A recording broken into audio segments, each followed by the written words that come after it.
안녕하십니까? 정성산TV입니다. 굶주리는 북한의 주민들. 최근 북한은 배급이 거의 끊겨 주민들이 극심한 식량난에 시달리고 있습니다.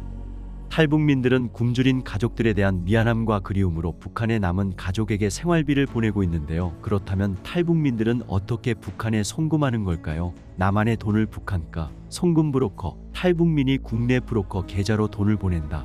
한국 돈이 중국에서 위안화로 교체하고 북한 가족에게 위안화로 최종 전달합니다. 탈북민들은 송금 브로커를 통해 북한에 있는 가족들에게 생활비를 전달합니다. 보통 송금은 탈북자 출신 국내 브로커와 중국 내 브로커 그리고 북한 내 브로커를 거쳐 진행됩니다. 이 루트는 한국에서 보낸 돈이 당일 북한에 도착하는 수준으로 발전했습니다. 게다가 송금의 증거로 북한의 가족과 전화 통화를 연결해주거나 사진, 영상 등을 보내줘 브로커에 대한 신뢰도 높다고 합니다. 전문가들은 체계적인 대북 송금 시스템이 2010년대 초 대규모 탈북과 함께 구축되었다고 분석합니다. 2010년 초반에는 연간 약 3,000명이 탈북했는데요. 이때의 규모의 경제로 전국 각지의 북한 개별 지역마다 브로커 체계를 갖춰 일반 기업화되었다고 합니다. 남북이 바라봤던 송금 브로커. 한국 정부는 현재 북한으로 돈을 보낼 수 있는 합법적인 방법이 없고 탈북민이 송금하는 돈이 북한에 남은 가족들의 유일한 생계비라는 사실을 알고 있었습니다. 따라서 정부는 탈북민 송금 브로커가 불법임에도 불구하고 인도적인 차원에서 묵인하고 있었습니다. 북한의 경우 고난의 행군 이후 붕괴한 경제를 회복하기 바빴습니다. 때문에 북한 당국은 탈북민 송금에 대한 강력한 단속을 벌일 여력이 없었습니다. 또한 북으로 송금된 돈들은 탈북민 가족의 경제 사정을 나아지게 만들어 북한 주민 인식에 상당한 영향을 미칩니다. 최근 탈북민들의 탈북 경로인 동남아시아의 라오스, 태국 등을 방문한 노교 미국 워싱턴 북한 선교회 사무총장은 북중 국경 경비 강화와 중국의 반간첩법 시행 등으로 탈북 시도와 구출 활동이 매우 어려워졌다고 밝혔습니다. 이제는 북한 주민이 바로 탈북하는 사례도 극히 드물 뿐 아니라 브로커 비용도 터무니없이 오른 탓에 동남아시아에서 탈북민 구출을 돕는 선교 단체들도 이를 감당할 수 없는 상황입니다. 동남아시아의 라오스, 태국, 베트남을 비롯해 북중 국경 도시인 단둥까지 방문한 미국 워싱턴 북한 선교회의 노교 사무총장은 15일 자유아시아 방송에 탈북민 구출 활동이 점점 어려워지고 있다고 진단했습니다. 북중 국경 경비가 더욱 강화하면서 이제는 북한에서 바로 탈북하기도 쉽지 않은 데다 지난해 중국이 시행한 반간첩법의 영향으로 탈북민의 이동이 쉽지 않기 때문입니다. 실제로 노 사무총장이 동남아시아 국가 중 한 안전가옥에서 만난 탈북민 6명도 모두 중국에 체류하고 있었으며 최근 북한에서 바로 나온 사람은 없었습니다. 또 탈북민 구출에 필요한 브로커 비용도 이전에는 한국 돈으로 약 300만 원에서 지금은 약 1,700만 원으로 6배 가까이 껑충 뛴 탓에 선교 단체가 이를 감당하기 어려운 상황임을 확인했다고 노 사무총장은 전했습니다. 이 밖에도 노 사무총장은 중국 단둥에서 하루 일과를 마친 북한 여성 노동자들이 인근 시장에서 물건값을 흥정하는 모습도 볼 수 있었다며 본국에 돌아가기 전 선물을 사려는 것으로 보였다고 덧붙였습니다. 동남아시아의 탈북 경로를 돌아보셨는데 현재 탈북민 구출 활동 상황을 어떻게 진단하십니까? 북한 당국이 굉장히 엄격하게 통제하고 있고 중국이 지난해 7월부터 반간첩법을 강화하면서 이동이 수월하지 않기 때문에 북한에서 바로 탈북하는 사례는 극히 찾아보기 어려운 것 같습니다. 또 현 상황에서는 실제로 이를 실현하기 어렵다고 생각합니다. 다만 중국이나 러시아 쪽으로 외화벌이를 위해 일하러 나온 북한 주민이 몰래 탈출하는 경우가 좀 있죠. 그런 경우에 현지 선교 단체나 선교사들의 도움을 받아 움직이는 경우가 있습니다. 하지만 이마저도 북한 노동자들이 혼자 다니는 일은 절대 없고 적어도 3사람 이상 같이 다니도록 하고 항상 주변에서 공안이나 보안 요원이 감시하고 있다는 것을 알기 때문에 탈출하기가 어려운 상황입니다. 말씀하신 것처럼 북중 국경의 경비 강화로 탈북이 어렵고 중국 내 탈북민 구출도 한층 어려워진 상황인 것 같은데 탈북 경로의 마지막 관문인 메콩강의 모습은 어땠습니까? 점점 말라가고 있다고 하던데요. 메콩강 인근 메샤이 국경 검문소 부근에 다녀왔는데요. 거기서 제가 직접 배를 타고 메콩강을 거슬러 삼각주까지 올라가 봤습니다. 그곳은 상류 지역이라 그런지 그렇게 물이 마르거나 가물었다는 느낌은 받지 못했는데 그 후에 캄보디아를 갔었거든요. 캄보디아도 메콩강이 계속 이어져 내려오는 하류 지역인데 캄보디아에서는 메콩강 물이 줄고 많이 가물었다는 것을 느낄 수 있었습니다. 변두리에 있는 마을에서는 메콩강에서 고기도 잡고 생업을 해야 하는데 그렇지 못해서 배가 그냥 숲에 놓여져 있는 것을 봤습니다. 그쪽에는 물이 좀 없는 것 같더라고요. 이들이 구체적으로 어떤 상황을 겪었기에 중국에서 탈출을 결심했는지도 소개해 주실 수 있을까요? 탈북 여성들은 중국에서 판려가 한족이나 조선족 남자들과 결혼해 살게 되거나 혼자서 숨어 지냅니다. 아무래도 탈북민이기 때문에 이들이 중국에서 신분을 얻을 수가 없잖아요.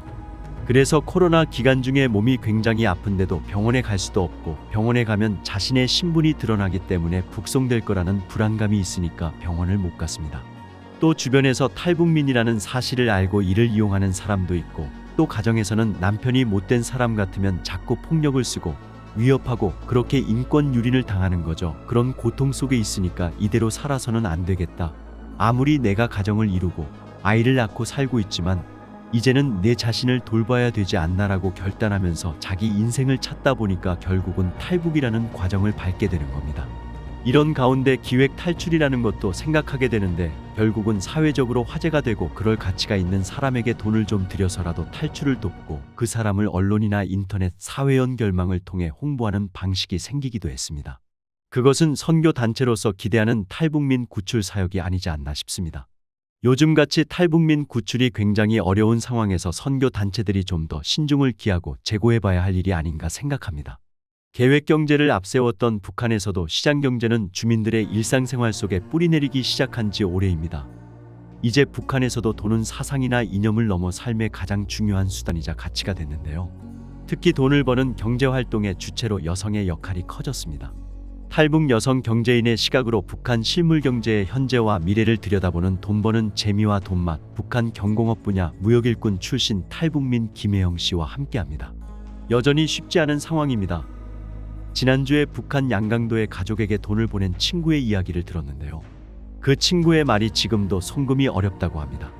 일단 브로커와 연락이 쉽지 않고요. 브로커와 어렵게 연락이 닿아도 중간 수수료가 여전히 비싸다고 합니다. 그 친구에 따르면 북한에서는 요즘 물가가 더 오르고 살기 어려워져서 가족으로부터 돈을 보내달라는 소식이 왔는데 제 친구도 겨우 돈을 모아 보냈거든요.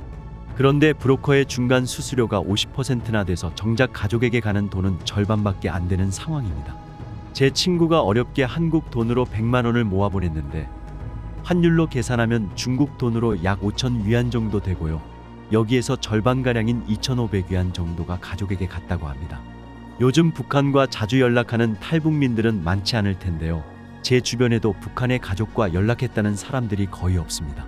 워낙 전화 통화에 대한 단속, 특히 중국 전화기로 한국과 연락하는 것에 대한 검열이 지금도 엄격한 상황입니다. 그래서 요즘은 브로커들도 먼저 연락을 잘 안 하는데요. 어떤 브로커는 정말 목숨을 걸고 중간에서 탈북민과 북한의 가족을 연결해주고 있습니다. 그 이유가 있는데요. 왜냐하면 요즘 북한 브로커들의 생활도 너무 힘들어졌거든요. 살기가 어려워지니까 위험을 감수하고라도 탈북민과 북한의 가족들을 연결해주고 높은 수수료를 책정하는 것으로 보여집니다. 브로커와 통화한 제 친구가 현지 사정을 물어보니 식량과 생필품 등의 물가가 정말 많이 올랐다고 합니다. 쌀이나 옥수수 가격도 몇 달 전에 비해 계속 오르고 있는데요. 쌀이 1kg에 북한 돈으로 10,000원까지 한다고 하니까 주민들의 생활고가 말이 아닙니다. 다행스러운 건 한 언론 보도를 보니까 지난 6월 말부터 지역 간 이동 금지는 조금씩 해제되는 분위기인데 여전히 사람의 왕래는 쉽지 않지만 도시 간 차량의 이동은 가능하다고 합니다. 그만큼 물자 이동에 숨통이 트였다는 건데 시장 물가가 좀 안정되길 바라고 있습니다. 북한에서는 집마다 장사를 하거든요.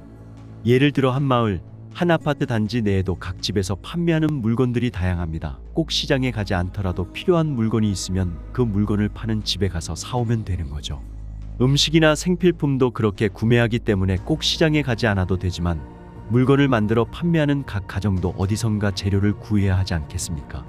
그런 유통이 막혀 있으니까 집에서 물건을 거래하던 것도 여의치 않은 상황입니다. 가족과 통화한 그 친구의 말로는 북한에서도 식량을 비롯해 전반적인 물가가 무서울 정도로 올랐기 때문에 그 정도 돈으로는 몇 달 못 버틸 것 같다고 합니다. 중국 돈 2,500위안으로는 얼마간 식료품 비용으로만 쓰일 뿐 이것으로 뭔가를 시작할 장사 미처는 되지 않을 거라고 하는데요. 그 대신 사람들이 돈을 융통하기 위해 마지막 수단으로 집을 판다고 합니다.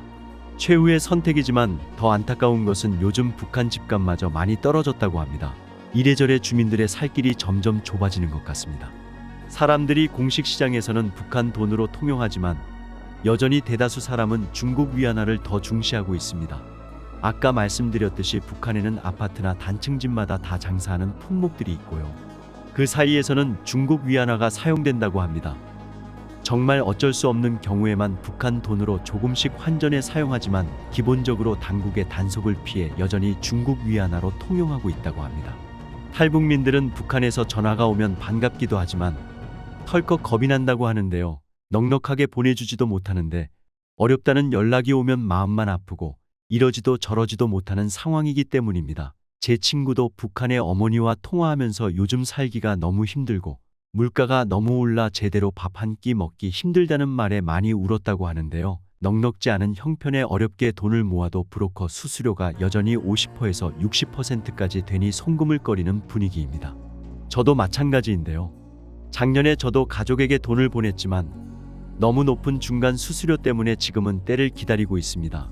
이런 상황임에도 어렵게 돈을 보내는 탈북민이 있는가 하면 나중을 기약하는 탈북민들로 나뉘는 것 같은데요. 마음껏 가족을 돕지 못하는 현실에 안타깝기만 합니다. 정성산TV 좋아요, 구독, 알림은 큰 힘이 됩니다. 후원해주시는 모든 분들께 가열차게 멸공.